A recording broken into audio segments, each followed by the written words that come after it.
ಜನಪರವಾಗಿ ಕೆಲಸ ಮಾಡಿದ್ದಾರೆ ಮತ್ತು ವಿದ್ಯಾರ್ಥಿಗಳ ಧ್ವನಿಯಾಗಿ ಕೆಲಸ ಮಾಡಿರುವಂಥದ್ದು SFI ಮತ್ತು NSUI. NSUIದು ಒಂದು ಇತಿಹಾಸ ಏನಂದರೆ ಯಾವತ್ತೂ ಅಷ್ಟೇ ವಿದ್ಯಾರ್ಥಿಗಳ ಸಮಸ್ಯೆಗಳನ್ನು ಸ್ಪಂದಿಸೋದು ಮತ್ತು SFI ಜೊತೆ ಯಾವತ್ತೂ ಜೊತೆಗೆ ವಿದ್ಯಾರ್ಥಿ ಸಂಘಟನೆಗಳ ಜೊತೆಗೆ ಅನ್ಯೋನ್ಯವಾಗಿ ಬೆಳೆದು ಮತ್ತು ಬೆರೆತು ಕೆಲಸ ಮಾಡಿರುವಂಥ ಅನೇಕ ನಿರ್ದೇಶನಗಳಿದೆ. ಈಗಾಗಲೇ ಅನೇಕ ಹೋರಾಟಗಳು ಆಗಿದೆ. ಮೊದಲನೇದಾಗಿ ಏನು ದೆಹಲಿ ಮತ್ತು ಹರಿಯಾಣ ಬಾರ್ಡರಲ್ಲಿ ರೈತರ ಹೋರಾಟ ನಡೆಯಿತು. ಆವಾಗ ಆ ರೈತರ ಹೋರಾಟಕ್ಕೆ ಬಣ್ಣ ಕಟ್ಟಿದ್ರು, ನಕ್ಸಲ್ವಾದಿಗಳು BJಪಿಯವರು ಮತ್ತು RSS. ಈಗ ವಿದ್ಯಾರ್ಥಿಗಳು ಏನು ಅವ್ರಿಗೆ ಆಗಿರೋ ಅನ್ಯಾಯನ ಪ್ರಶ್ನೆ ಮಾಡಿದ್ದಾರೆ. ಪ್ರಶ್ನೆ ಮಾಡಿದ್ರೆ ಸಾಕು ಇವ್ರಿಗೆ ದೇಶ ವಿರೋಧಿಗಳಾಗ್ತಾರೆ. ಯಾರು ಪ್ರಶ್ನೆ ಮಾಡ್ತಾರೆ ಕೇಂದ್ರ ಸರ್ಕಾರದ ವಿರುದ್ಧ ಅವರು ದೇಶ ವಿರೋಧಿಗಳಾಗ್ತಾರೆ. ಏನು ಇವತ್ತು ಶಿಕ್ಷಣ ವ್ಯವಸ್ಥೆ ಇದೆ, ಅವರು ಅವರ ಪ್ರಶ್ನೆ ಏನಂದ್ರೆ ಈಗಿರುವ ಶಿಕ್ಷಣ ವ್ಯವಸ್ಥೆಯ ವಿರುದ್ಧವಾಗಿ ಅವರು ಹೋರಾಟ ಹಮ್ಮಿಕೊಂಡಿದ್ದಾರೆ. ಅವರು ಬೀದಿಗಿಳಿದು ಪ್ರಧಾನಮಂತ್ರಿ ನಿವಾಸದ ಮುಂದೆ ಹೋರಾಟ ಮಾಡಿರುವಂಥ ನಿರ್ದೇಶನ ನಿಮ್ಮ ಕಣ್ಣು ಮುಂದೆ ಇದೆ, ಎಲ್ಲರ ಮುಂದೆ. ಅವ್ರ ಜೊತೆ ಏನು ನಡ್ಕೊಂಡ್ರು, ನೀಟ್ ಎಕ್ಸಾಮ್ ಬರೀಬೇಕು ಅಂತ ಅಂದರೆ ಫೀಸ್ ಕಟ್ಟಿ ಮತ್ತೆ ಅದು ಫೇಲ್ ಆದರೆ ಮತ್ತೆ ಲಾಂಗ್ ಟೈಮ್ ತನಕ ವೆಯ್ಟ್ ಮಾಡಬೇಕು ಇನ್ನೊಂದು ಫೀಸ್ ಕಟ್ಟೋದಕ್ಕೋಸ್ಕರ. ಆ ಮಕ್ಕಳು ಪಾಪ ಎಷ್ಟು ಕಷ್ಟಪಟ್ಟು ಓದಿ ಎಲ್ಲ ಮಾಡಿರ್ತಾರೆ. ನೀವು ಸಡನ್ ಆಗಿ ಈ ಥರ ಮಾಡಿ ಸಿಕ್ಕಿದ ಕಡೆ ಎಲ್ಲ ಹೊಡೆದು ಆ ಮಕ್ಕಳನ್ನ ಸಾಯಿಸಿದ್ರೆ ಅವ್ರ ನೋವು ಯಾವ ಥರ ಇರ್ಬೋದು? ಸ್ವಲ್ಪ ಯೋಚನೆ ಮಾಡಿ, ದಯವಿಟ್ಟು ಅದಕ್ಕೆ ತನಿಖೆ ಮಾಡಿ ಏನನ್ನೋದು ರಿಸಲ್ಟ್ ಕೊಡಿಸಿ.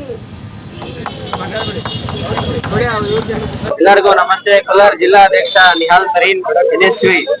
ಈ ದಿನ ಏನಿದು ಪ್ರೊಟೆಸ್ಟ್ ಆಗಿದೆ, ಇದು ಬಂದ್ಬಿಟ್ಟು ನೀಟ್ ಪೇಪರ್ ಪತ್ರಿಕೆ ಸೋರಿಕೆಗೆ ಆಗಿರೋದು. ಇದು ಪ್ರೊಟೆಸ್ಟ್ ಎಲ್ಲ ಸುಮಾರು 500ರಿಂದ 700 ಜನ ಸೇರಿದ್ರು. 1000 ಮೇಲೇನೆ ಇದ್ರು.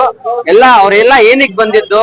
ಕೇಂದ್ರ ಸರ್ಕಾರ ವಿರುದ್ಧ ಅವ್ರು ಬಂದಿದ್ದು. ಅವ್ರ ಏನ್ ಮಾಡಿದಾರೆ? ಕೇಂದ್ರ ಸರ್ಕಾರ 22 ಜನ ಸುಸೈಡ್ ಮಾಡ್ಕೊಂಡಿದ್ದಾರೆ. ಅವ್ರಿಗೆ ಏನು ಮಾಡಿಲ್ಲ.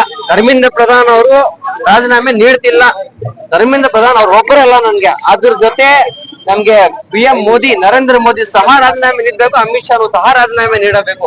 ಅವ್ರಿಗೆ ಸರ್ಕಾರ ನಡೆಸಕ್ ಆಗಲ್ಲ. ಏನ್ ಮಾಡಿದವರು? ಇವಾಗವರೆಗೂ ಏನ್ ಮಾಡಿದೆ ಸರ್ಕಾರ? ಏನ್ ಮಾಡಿಲ್ಲ.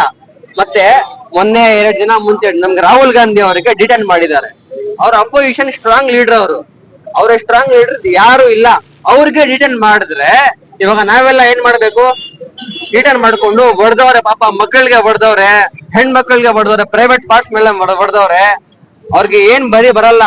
ಅದು ಪೊಲೀಸ್ ಅವರಲ್ಲಂತೆ ಯಾರು ಬಂದಿದ್ದಾರೆ ಮಾಹಿತಿ ಗೊತ್ತಿರೋ ನಮ್ಗೆ. ಪೊಲೀಸ್ ಅವರಲ್ಲಂತೆ ಅವ್ರು ಯಾರೋ RSS ನಿಕ್ಕಾರ್ ಹಾಕು ಅಂತ ಅವ್ರ ಜನ ಕರ್ಕೊಂಡ್ ಬಂದ್ಬಿಟ್ಟು ಅವ್ರ ಕೈಯಲ್ಲಿ ಲಾಠಿ ಎಲ್ಲ ಕೊಟ್ಬಿಟ್ಟು ಈ ತರ ಎಲ್ಲ ಮಾಡಿದ್ರೆ ನಮ್ ದೇಶದ ಮಕ್ಕಳಿಗೆ ನಮ್ ಸರ್ಕಾರನ ಈ ತರ ಮಾಡಿದ್ರೆ ಅವರು ಡೆಮಾಕ್ರೆಟಿಕ್ ಗೌರ್ಮೆಂಟ್ ಆಲ್ರೆಡಿ ಆಗ್ಬಿಟ್ಟಿದೆ. ಡೆಮಾಕ್ರೆಟಿಕ್ ಗೌರ್ಮೆಂಟ್ ಇದು.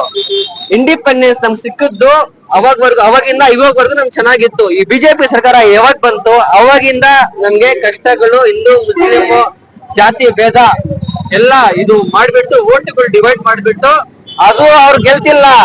ಅವರು ಬ್ಯಾಲೆಟ್ ಪೇಪರ್ ಕೊಟ್ರೆ ಇವಾಗ್ಲೂ ಸಹ ಒಂದ್ ಸ್ಟೇಟ್ ಅಲ್ಲೂ ಬರಲ್ಲ. ಅದು ಈಗ ಎಲ್ಲಾ ಯೂತ್ಸ್ ಎಲ್ಲಾ ದೇಶ ಯೂತ್ಸ್ ಎಲ್ಲ ಗೊತ್ತಾಗಿದೆ ಅವ್ರಿಗೆ. BJP ಏನ್ ಮಾಡ್ತಿಲ್ಲ. 10 ವರ್ಷ ನೋಡಿದೆ, ಅವ್ರ ಕಡೆಗೂ ಅವ್ರು ಆಗ್ತಿಲ್ಲ.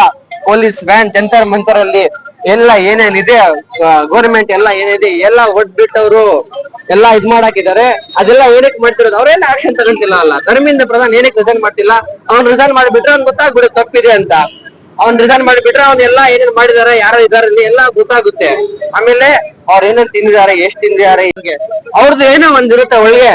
ಅದಕ್ಕೆ ಅವರು ರಾಜೀನಾಮೆ ನೀಡ್ತಿಲ್ಲ. I request Narendra Modi, Dharmendra Pradhan and our Amit Shah to resign soon. Resign ಮಾಡ್ಬೇಕು, ರಾಜೀನಾಮೆ ನೀಡಬೇಕು. ಅಬ್ ಸಬ್ ಲೋಗ್ ರಿಸೈನ್ ದೋ. ಅವ್ರಿಗೆ ಕನ್ನಡ ಅರ್ಥ ಆಗಲ್ಲ, ಓದಕ್ ಬರಲ್ಲ, ಬಡಿಯಕ್ ಬರಲ್ಲ, ಅನ್ಎಜುಕೇಟೆಡ್ ಪೀಪಲ್ಸ್. ಧನ್ಯವಾದಗಳು.